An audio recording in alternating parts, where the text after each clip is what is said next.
Hello friends, and welcome to an updated walkthrough of how I illustrate in Procreate. A quick disclaimer, this is definitely not a tutorial, it's more of a quicker paced walkthrough, probably better suited for folks who already know how to use Procreate or maybe just looking for some new ideas or techniques, or if you're just curious on how I use it and how I make my digital art look the way it does, this video is for you. So for this video, I'm going to walk you through how I did this piece here. It was intended to be not only a banner for my social medias, but I wanted the little elements to also be able to put together to go on my updated thank you postcard that I'm gonna get printed and put in with my online orders. So you'll see in the way that I construct this piece, it's a little different than how I would normally do it. I have all of my separate sketches, and then each of them I kind of expand and do the illustration for it blown up so that the end product of each little illustration is big enough that it can be moved around and reshaped without losing its quality. So before I started the video, I did this sketch with the peppermint pencil. It's a Procreate default, it's been my favorite lately. And then I always do a color swatch thumbnail. I used to just skip that step, but now I really value it because I find it really speeds up the process when I know what colors I'm going to use for each element rather than having to play around with it at the end because it turns out to not look good. So a technique that I started doing recently that I'm actually really excited to share is that instead of tracing out my object that I'm going to color with whatever brush that I'm using, I've started using the freehand selection tool to trace my object, and then I get one of my gouache brushes and just kind of use that to really freely fill in the inside of the shape. And I really love this technique because it allows you to go all the way to the edge with your brush strokes being really free and natural, and you're not necessarily going with the shape of the object the whole time. The downside is that at least in Procreate, when you use the selection tool, it's really hard to fine tune it in the moment, so you kind of have to go back in and edit the lines like I'm doing here.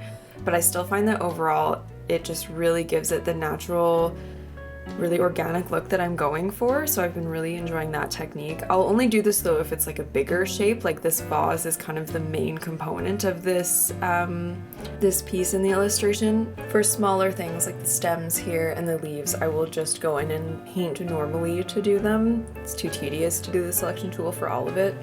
I also wanted to quickly mention just a little bit about brushes. So for all of this project, I'm pretty much entirely using the gouache set from Kyle Webster.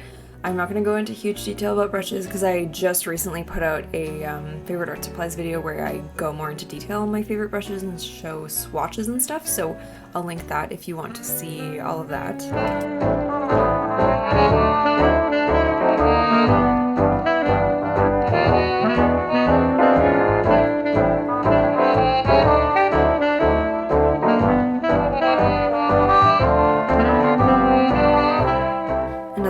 Super into lately is playing around with different blending modes. I used to be so intimidated by the blending modes because I didn't really know what they all did, but over time I've kind of learned that you don't need to know what they do, and you kind of, as you play around with them, start to learn what they do. But I just will put my new thing on a new layer and then flip through them and see what I like the look of. And if I find one that I kind of like but isn't quite right, then I'll play with the opacity or go into the hue, saturation, and brightness panel and play around with those sliders and see if an adjustment there can kind of make it get where I want it to be. But it's a really fun way to kind of zhuzh up your colors and introduce more randomness for a more interesting look.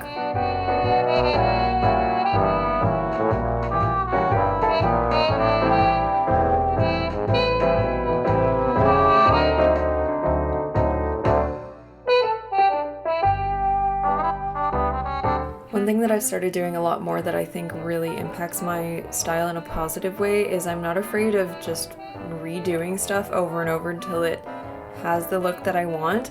I used to be a lot more inclined to just kind of power through something and just be like good enough as it is, but I've learned that if I just go with what my first instinct is or my first attempt, often I get to the end of a piece and I'm not happy with it. It often looks kind of like too refined or too, it doesn't really have a natural flow or organicness to it, and I find I have to deliberately redo it a few times to get the look that I have in my head.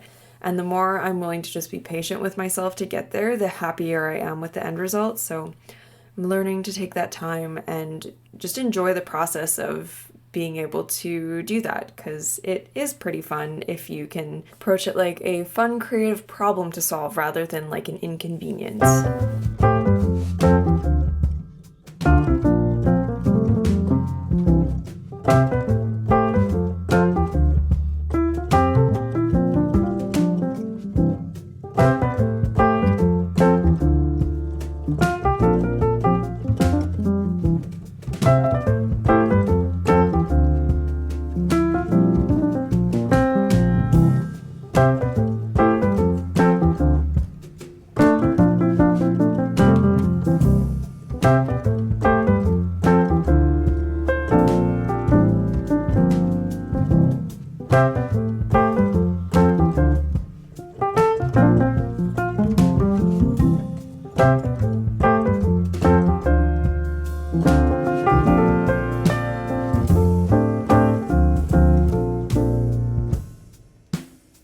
The shape of this mug was particularly hard to get with the selection tool, so I spent a lot of time kind of reshaping this one, but I love how kind of janky shaped it is. The more mugs that I draw, the weirder they look. Like I started trying to draw mugs like with realistic shapes and shading, and now they're just as far from what a real mug looks like as I can get with it still looking like a mug. There's just something really like whimsical about that to me. I think it's really cute. I don't know.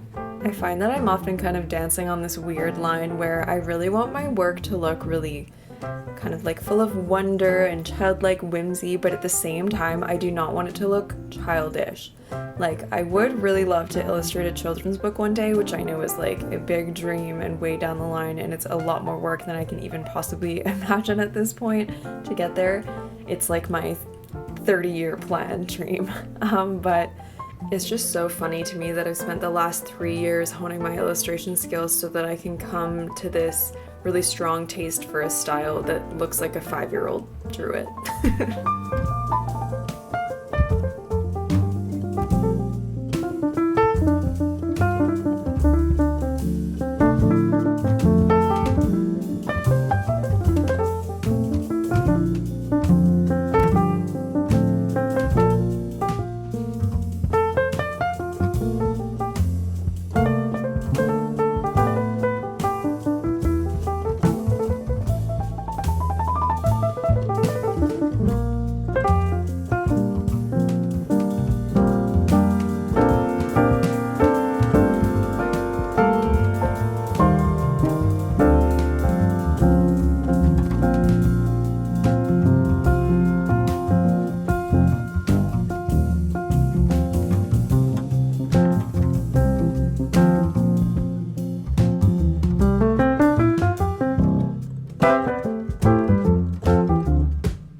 Okay, so now what I've done is duplicated that file so that I can take all of these illustrations that I did in like bigger form and shrink them down to fit on the sketch of the banner, so that I still have that original file I was working with, so I have the larger size ones to export to use for the thank you card that I'm going to make.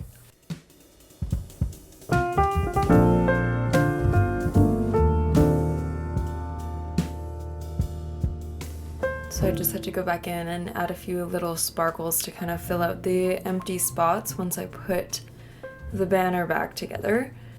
And then when I got to the end, I wasn't completely satisfied with it. It seemed like it was kind of missing something. So I tried out something that I've only done a couple times, but since making this, I've been using it a ton.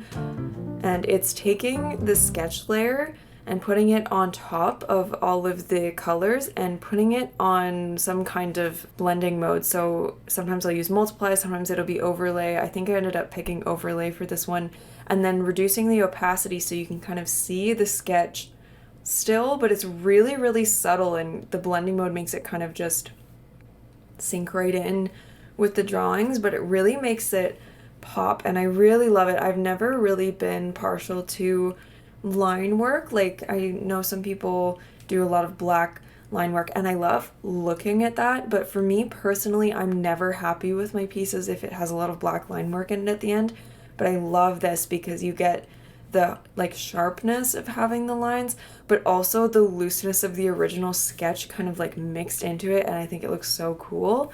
With this particular piece, I had to go back in and adjust the sketches a lot because I had kind of shifted things a bit from the original sketch, but I just used like the warp tool or kind of selected and moved things around and got them to line up enough that I was happy with it. And I really love how this turned out. It feels very me, which was kind of what I was going for with this piece. I really wanted it to just represent a bunch of my favorite things because it's going to be my thank you card and the banner that you see when you go onto my YouTube page or Pinterest page or wherever else I think to use it.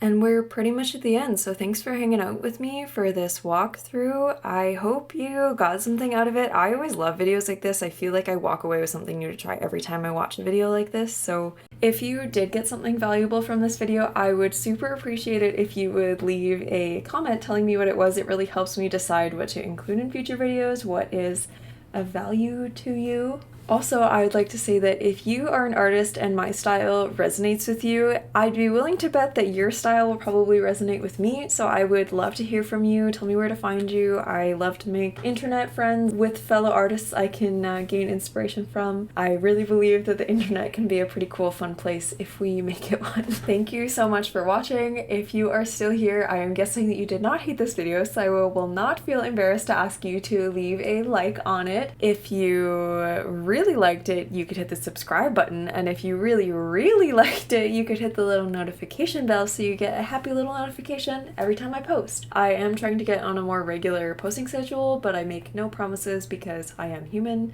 and also I have 3 jobs other than this. But anyways, thank you so much for being here. I super appreciate you. I hope you have a good one. I'll catch you in the next one.